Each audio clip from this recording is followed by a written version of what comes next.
So let's try to analyze a little bit what a production function is like in the short run. Before actually we proceed to that, I want to present you a very important law that for the short run analysis is kind of crucial, very important, and it brings a lot of consequences to our everyday life. This law is called the law of diminishing returns. Have a look at the slide. You can read clearly that adding constant increases in a variable resource to a fixed resource after some time starts to yield decreasing returns.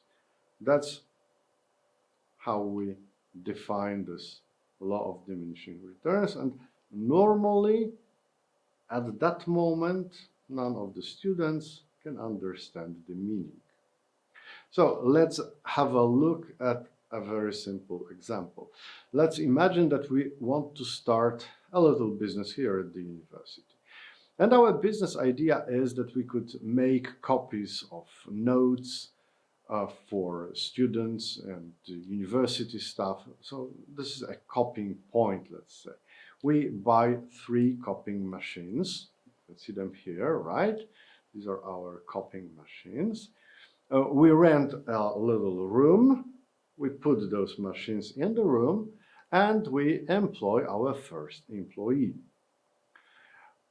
And well, we know that this employee working for 1 hour can produce as much as 200 pages of copies, right? If we want to expand our business, and if there is enough demand for our services, let's hope so, we could actually employ the second employee. So now we've got 2 of them, and they both could produce as much as 400. And this is pretty easy to guess that if we decide to employ the next one, and if demand permits, they could produce as much as, not very surprisingly, 600 pages. But if we want to produce even more copies per hour, we could consider employing that 4th one. Some could say, all right, but we only have 3 machines. And this 4th person could also contribute to the total production. How? Well, to a smaller extent now, right?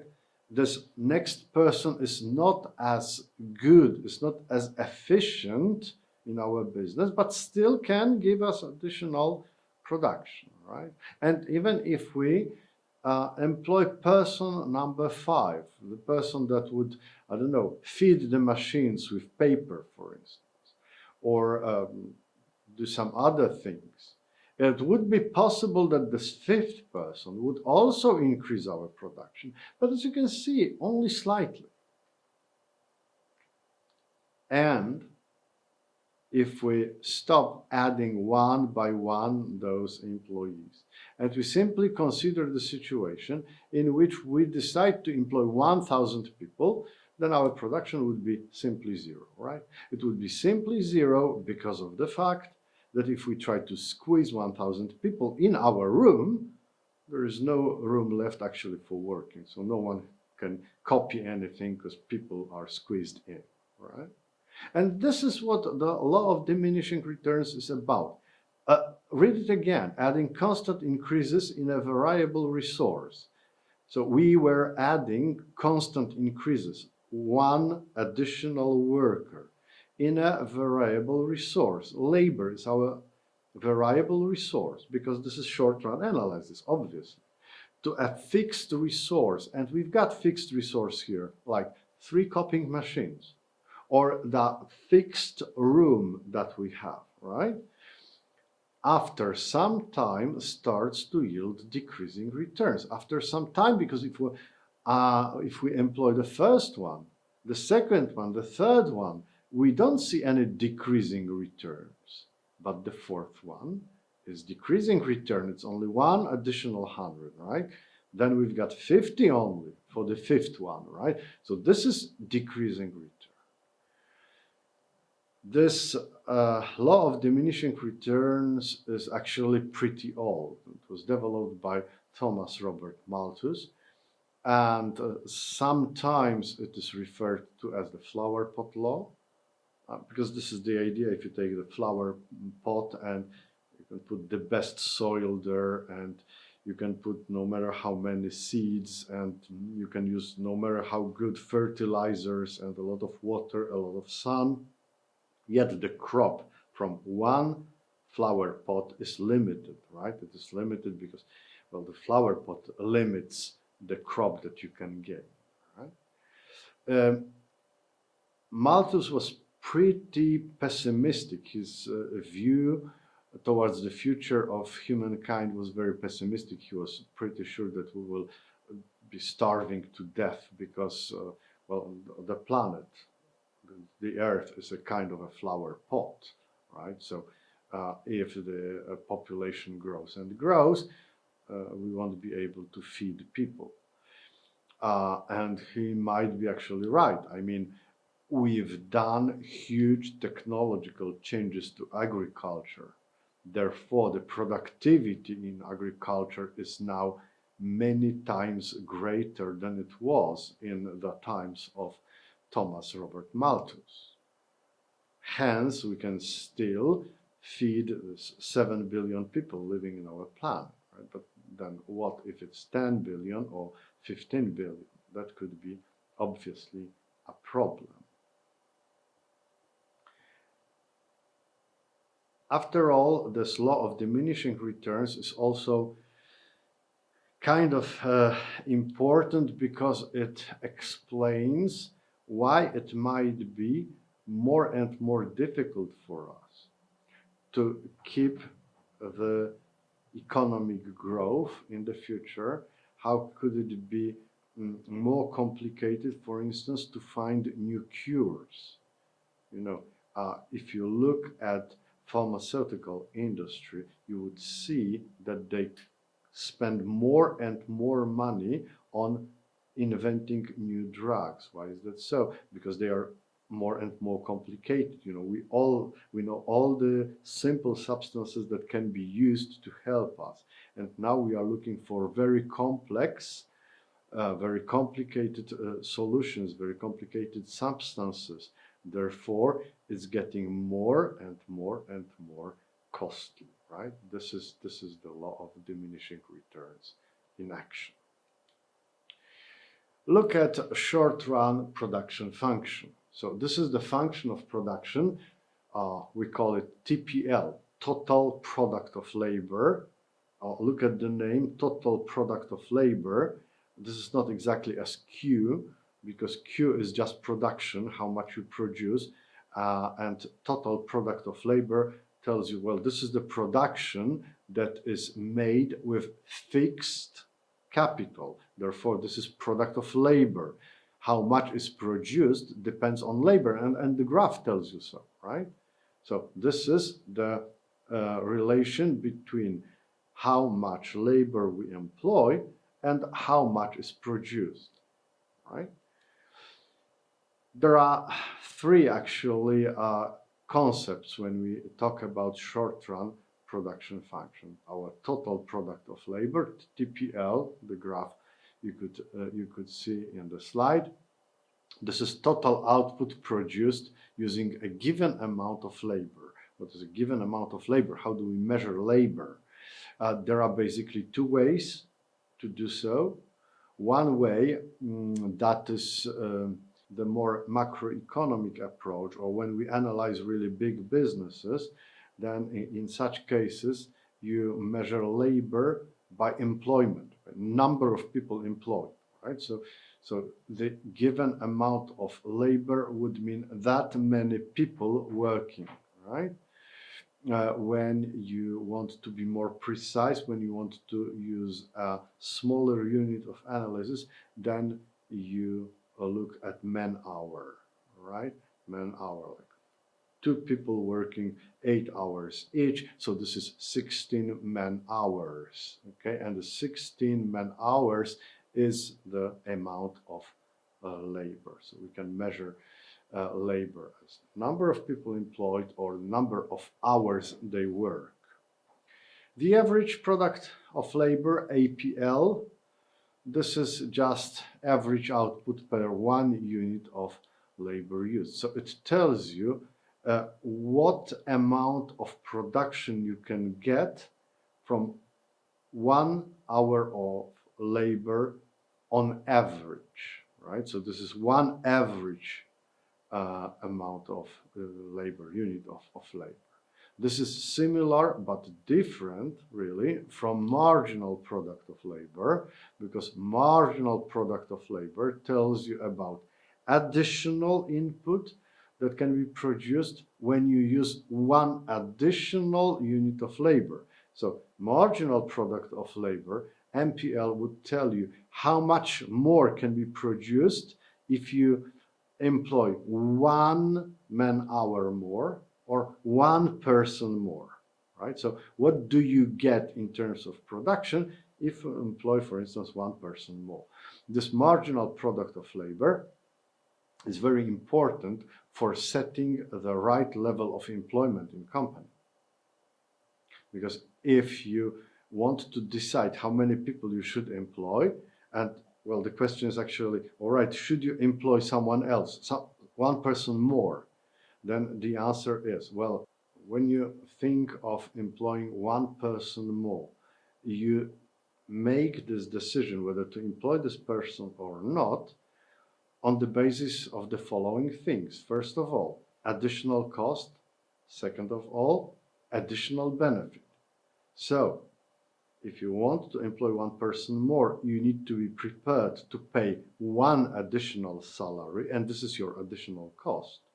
But then you will get some additional product equal to marginal product of labor, and this additional product that is made will give you additional benefits, additional revenues. And the question now is, would employing this additional person make more benefits than costs to your business? Is this additional benefit of employing this person bigger than additional cost associated with that person? So that is why marginal product of labor is so important when you analyze how many people should be employed.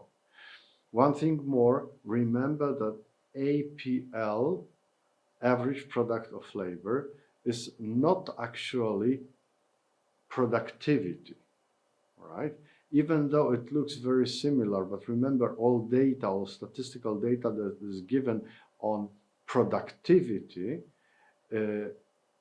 allows both labor and capital to change. And the average product of labor requires capital to be fixed, right? So this is kind of labor productivity that is measured with fixed capital. So this is slightly different than simply productivity.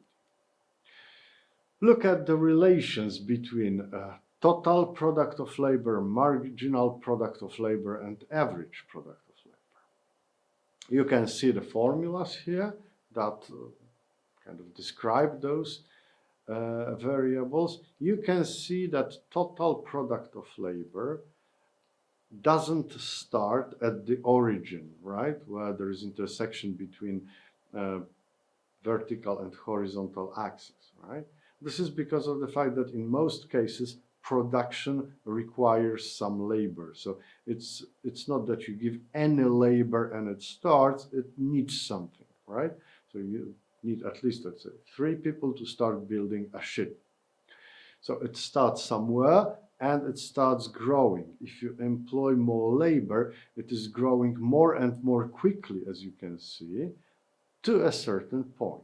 Then it starts to grow more and more slowly. And looking at the graph at the bottom, you can see why is that. As long as marginal product of labor is growing, then TPL grows faster and faster. When marginal product of labor starts declining, but is still positive, starts declining, then the growth of TPL starts declining as well. So from that moment on, TPL grows, but more and more slowly. TPL reaches its maximum point, and this point is exactly where marginal product of labor is 0. You can see from the formulas, marginal product of labor is actually the first derivative of the total product of labor, hence those relations here, right? If the derivative is equal to 0, well, the original function would have its maximum or minimum, in this case, maximum, right? If you increase labor even more, then marginal product of labor starts to be negative and total product of labor starts to decrease. No one would go there. I mean, if you're a manager, you will never let that happen, simply because you will not employ more people if they create negative marginal product of labor. In fact, their marginal product of labor must cover the benefits from this marginal product of labor, must cover the cost of their salary. So you never want marginal product of labor to be 0 or negative. Right? It has to be positive, certainly so. You can also see here average product of labor, and they intersect with the marginal product of labor. And this point of intersection is kind of important. This is an example for a more general thing. You know, whenever you have in one graph marginal and average values and they intersect, they always intersect at the point where average values get their extreme value like maximum or minimum, right? In this case, average product of labor has the shape of an inverted U, right? Goes like that. So it's got its maximum, doesn't have any minimum, but it's got its maximum, right? And you can find the maximum of average product of labor at the point where average product of labor and marginal product of labor intersect. So this is kind of a rule. Whenever marginal and average intersect, this is the extreme value, the highest or the lowest value of average thing. We're gonna get back to that when talking about costs, right? But generally speaking, this is important relation. It can be proven mathematically. If you need that, we can do it one day. So this is what we wanted to know about a short run analysis of production function. In our next lecture, we will focus on the long run analysis. This is a different story, you know, because then all factors are subject to change, meaning both capital and labor can change. So we are going to look at long run decisions, and they really can change a lot. So first of all, we will discuss the idea of economies of scale, the phenomenon, the concept that, after all, explains to you why some businesses are big and others are small, kind of by nature, right? We can also consider the choice of location. You know, over the long run, you can decide that the business that you run is no longer located here, but you move it somewhere else, right? So when you choose location, you take into account a lot of factors. It could be, for instance, wages, right? There are some areas of the country where well, wages are lower, right? And you may be willing to use that, right? Market size. You may move, for instance, from rural area to some big city if you find it appropriate, okay? This is availability of employees, especially when your business requires specialists, right? Then you often move your business for instance, closer to the university if you want to get a lot of graduates for your business, right? Transportation costs. You can move towards some motorway, for instance, or closer to the airport, closer to port, depending on what your production is. And we will also discuss the idea of technology choice. We mentioned that there are labor-intensive technologies and capital-intensive technologies, and the question is, which is better, right? None of them is better, actually, as such. They are different. So some of them are more appropriate in some countries, in some contexts. Others are more appropriate in other countries, other contexts. Or, for instance, it all depends on the size of the business. So some technologies are more appropriate for big businesses, whereas other technologies may prove to be more suitable for small business, small firms run by people. Okay, thank you for your attention.